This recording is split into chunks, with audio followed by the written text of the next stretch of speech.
افغانستان سے امریکی انخلا کے بعد خطے کی صورتحال تیزی سے بدل رہی ہے۔ افغان صوبے تیزی سے طالبان کے کنٹرول میں جا رہے ہیں اور نصف سے زائد افغانستان کابل انتظامیہ کے ہاتھوں سے نکل چکا ہے۔ اشرف غنی حکومت کی گرتی ہوئی دیوار نے مودی سرکار کو بھی خوف میں مبتلا کر رکھا ہے۔ افغانستان کے راستے پاکستان میں بدامنی کے خواب دیکھنے والا بھارت بے بسی کے باعث سفارتی سطح پر سازشوں پر اتر آیا ہے۔ افغان حکومت اور مودی سرکار کی فرمائش پر اقوام متحدہ کی سلامتی کونسل آج افغانستان کی صورتحال پر اجلاس کرنے جا رہی ہے۔ آج سب سے پہلے اسی خبر پر بات ہوگی، دیگر خبروں سے بھی آپ کو آگاہ کریں گے۔ میں ہوں عرفان حیدر اور آپ دیکھ رہے ہیں اپڈیٹ 360۔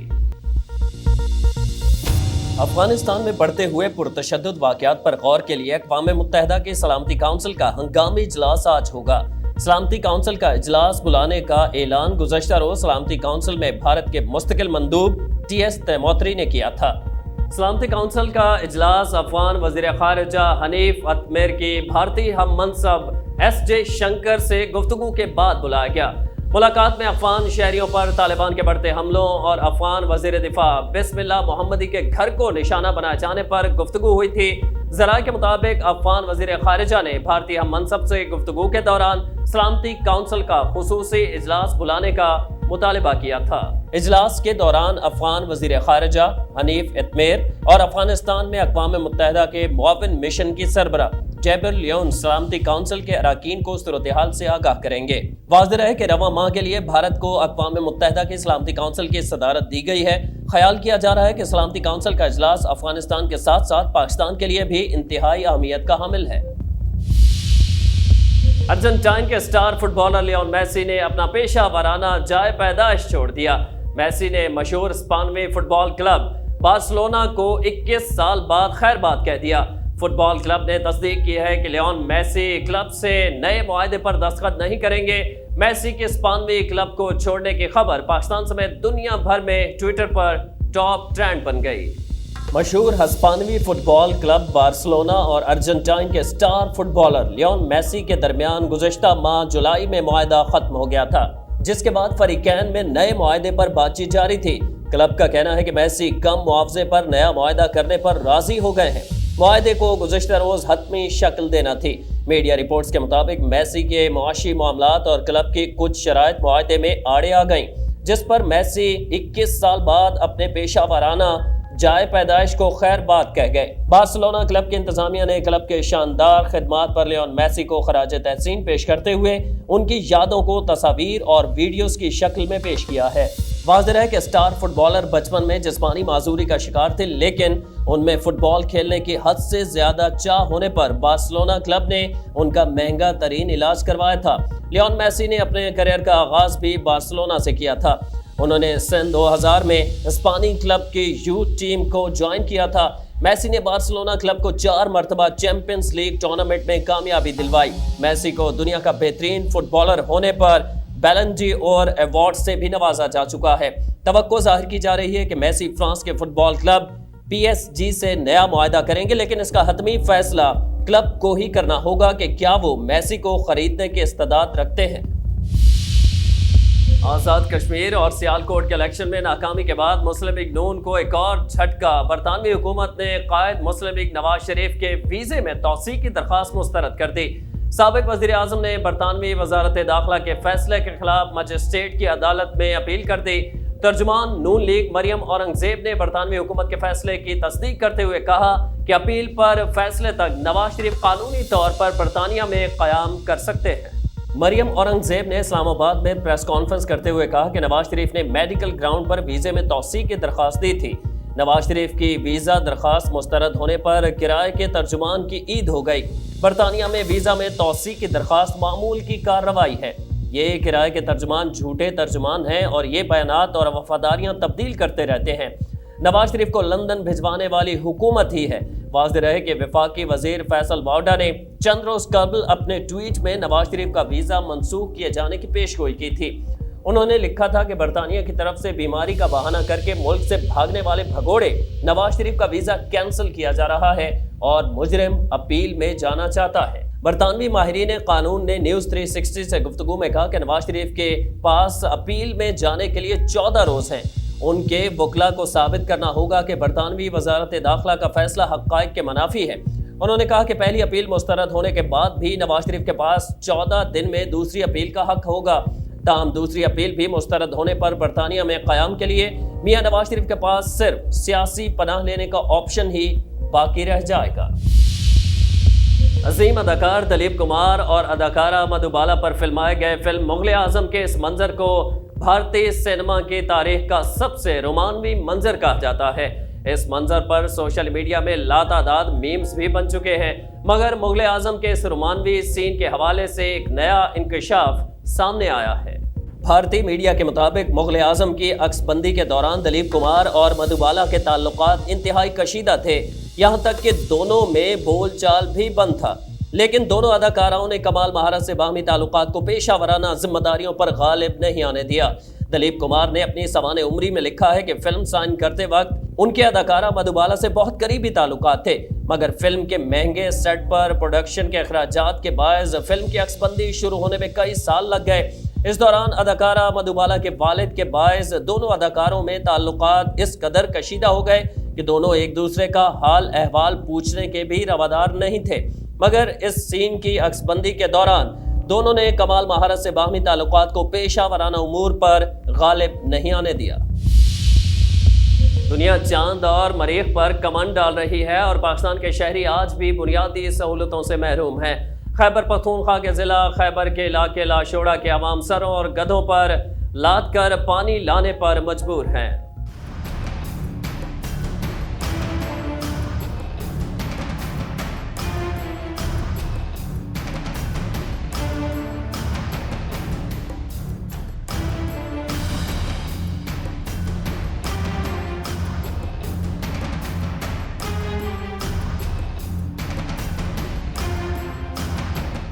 ضلع خیبر کا علاقہ لاشوڑا پشاور میں واقع باب خیبر سے 6 کلومیٹر کی دوری پر ہے۔ اہل علاقہ نے گلہ کرتے ہوئے کہا ہے کہ انتخابات کے دنوں میں عوامی نمائندے ووٹ مانگنے آتے ہیں، تمام سہولتوں کی فراہمی کے وعدے بھی کرتے ہیں، مگر جیسے ہی انتخابات کا زمانہ گزر جاتا ہے یہ لوگ بھی غائب ہو جاتے ہیں۔ انہوں نے حکومت اور عوامی نمائندوں سے درخواست کی کہ اگر قریب کے چشموں پر سولر انرجی سسٹمز کی تنصیب کر دی جائے تو ان کا پانی کا دیرینہ مسئلہ حل ہو سکتا ہے۔ جنگ گروپ نے صحافت کے اصولوں کو بالائے طاق رکھ دیا، سیاست اور ذاتی حملوں پر اتر آیا۔ جمعرات کو جنگ گروپ کے اردو اور انگریزی اخبار میں سردار عبدالقیوم نیازی کے وزیر اعظم آزاد کشمیر منتخب ہونے کی خبر شہ سرخیوں میں لگائی، مگر سرخیوں کے ذو معنی الفاظ کے باعث اخبار مالکان تنقید کی زد میں آ گئے۔ جنگ گروپ کے اردو روزنامہ جنگ اور انگریزی روزنامہ دی نیوز نے جمعرات کو شہ سرخی جمائی کہ عمران خان کا سرپرائز اولیاء اور درباروں کی عقیدت مند سردار عبدالقیوم نیازی وزیر اعظم آزاد کشمیر منتخب۔ دوسری جانب ایکسپریس میڈیا گروپ کے انگریزی روزنامہ ٹریبیون نے بھی سردار عبدالقیوم نیازی کے بطور وزیر اعظم انتخاب کو ان کے حلقہ انتخاب کے نمبر کا شاخسانہ قرار دے دیا۔ وزیر اعظم کے معاون خصوصی شہباز گل نے تینوں اخبارات کے طرز صحافت پر سوال اٹھا دیا۔ شہباز گل نے اپنے ٹویٹ میں لکھا کہ یہ پاکستان کے 3 بڑے اخبار ہیں۔ عبدالقیوم نیازی صاحب تو اپنے میرٹ پر وزیر اعظم بنے، لیکن بدقسمتی سے یہ تینوں خبریں اسے نمبرز، استخارہ اور صوفیوں سے محبت کا نتیجہ بتا رہی ہیں۔ اب یا تو آپ اس کا ثبوت لائیں یا اس پر آپ کو معافی مانگنا پڑے گی۔ کیا یہ صحافت ہے؟ صحافتی، سیاسی اور سماجی حلقوں نے جنگ گروپ کے سرخی کو اخلاقی دیوالیہ پن اور صحافتی اصولوں کے خلاف قرار دے دیا۔ ناقدین نے سوال اٹھایا کہ میاں برادران اور بھٹو خاندان سمیت ملک کی سرکردہ سیاسی شخصیات اولیاء کے مزاروں اور درباروں پر حاضریاں نہیں دیتی؟ کیا جنگ گروپ کا مقصد وزیر اعظم کو ضعیف العقیدہ باور کروانا تھا؟ کیا جنگ گروپ نے اس سرخی سے اپنی پرخاش نکالنے کی کوشش تو نہیں کی؟ گلوکار شہزاد رائے کو روشنیوں کے شہر کراچی کو مکھیوں کا شہر کہنا مہنگا پڑ گیا۔ سوشل میڈیا صارفین کی تنقید پر گلوکار نے اپنی غلطی کا اعتراف کر لیا اور شعر پڑھ کر مداحوں کا غصہ کم کرنے کی کوشش کی ہے۔ شہر قائد میں ان دنوں مکھیوں نے ڈیرے ڈال رکھے ہیں۔ شہزاد رائے نے سماجی رابطوں کی ویب سائٹ ٹویٹر پر تنگ آ کر لکھا کہ کراچی روشنیوں کا شہر نہیں بلکہ مکھیوں کا شہر ہے۔ پوسٹ پر ناقدین نے دھاوا بول دیا۔ معروف بلاگر مہوش اعجاز نے شہزاد رائے کی پوسٹ پر تبصرہ کرتے ہوئے کہا کہ کراچی سے نفرت نہیں چلے گی۔ ایک صارف نے غصے کا اظہار کرتے ہوئے لکھا کہ اگر ایسا ہے تو آپ جہاں سے آئے ہیں وہیں چلے جائیں۔ صرف ٹویٹر ہی نہیں، انسٹاگرام پر بھی شہزاد رائے کو تنقید کا نشانہ بنایا گیا، جس پر انہوں نے ایک ویڈیو پیغام شیئر کیا جس پر وہ ایک شعر پڑھتے دکھائی دیے۔ معروف گلوکار نے ویڈیو پیغام کے ساتھ لکھا کہ انہیں معلوم تھا کہ پوسٹ پر رد عمل کیا آئے گا، لیکن پھر بھی انہوں نے ایسا کیا جو کہ ان کی غلطی تھی۔ اس غلطی کے بعد فوراً ہی ان کے ذہن میں یہ شعر آیا۔ کراچی میں سندھ حکومت کا ڈرائیو تھرو ویکسینیشن کا تجربہ کامیاب ہو گیا۔ کلفٹن میں قائم ڈرائیو تھرو ویکسینیشن سینٹر پر عوام کا رش لگ گیا۔ شہری گھنٹوں قطاروں میں لگنے کی زحمت سے بچنے کے لیے ڈرائیو تھرو ویکسینیشن کا رخ کرنے لگے، جہاں منٹوں میں ویکسین لگ جاتی ہے۔ ترجمان سندھ حکومت کے مطابق sea view drive through vaccine centre پر عوام کی دلچسپی دیکھتے ہوئے شہر میں مزید ڈرائیو تھرو ویکسینیشن سینٹر بھی قائم کر دیے گئے ہیں۔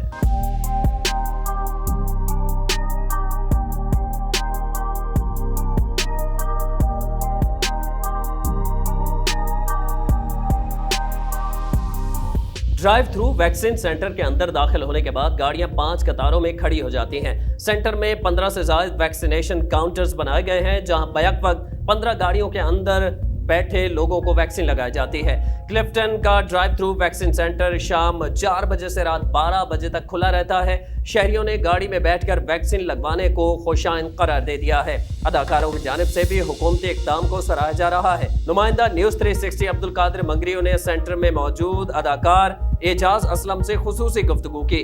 لوگوں کو موٹیویٹ کرنا بہت ضروری ہے۔ اس وقت جو آپ حال دیکھ رہے ہیں، لاک ڈاؤن کی وجہ کیا ہے؟ کیونکہ ہمارے پاس ویکسینیٹڈ نہیں ہے، لوگ لگوا نہیں رہے، لوگ سستی کر رہے تھے، اور اب اس کی وجہ سے کیا ہوا ہے کہ کووڈ زیادہ پھیلنا شروع ہو گیا ہے۔ تو ہم سب کے لیے یہ ضروری ہے کہ ہم ریگولر لائف کی طرف آئیں، اور وہ اسی وقت ممکن ہے جب سب ویکسینیٹڈ ہوں گے۔ دوسری جانب شہریوں نے حکومت سے بائک تھرو ویکسین سینٹر کا مطالبہ کر دیا۔ کراچی سمیت پاکستان بھر میں کرونا ویکسینیشن مراکز پر رش عوام کے کرونا ویکسین پر اعتماد کا مظہر ہے۔ یہ امر خوشائند ہے کہ لوگ افواہوں پر کان دھرنے کے بجائے ویکسین لگوانے آ رہے ہیں۔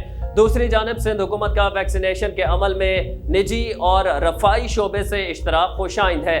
نجی اور رفائی اداروں کے اشتراک سے ویکسینیشن کا عمل تیز اور کرپشن سے محفوظ ہو سکے گا۔ اپ ڈیٹ 360 میں آج اتنا ہی۔ مزید خبریں پڑھنے کے لیے وزٹ کیجیے ہماری ویب سائٹ news360.tv۔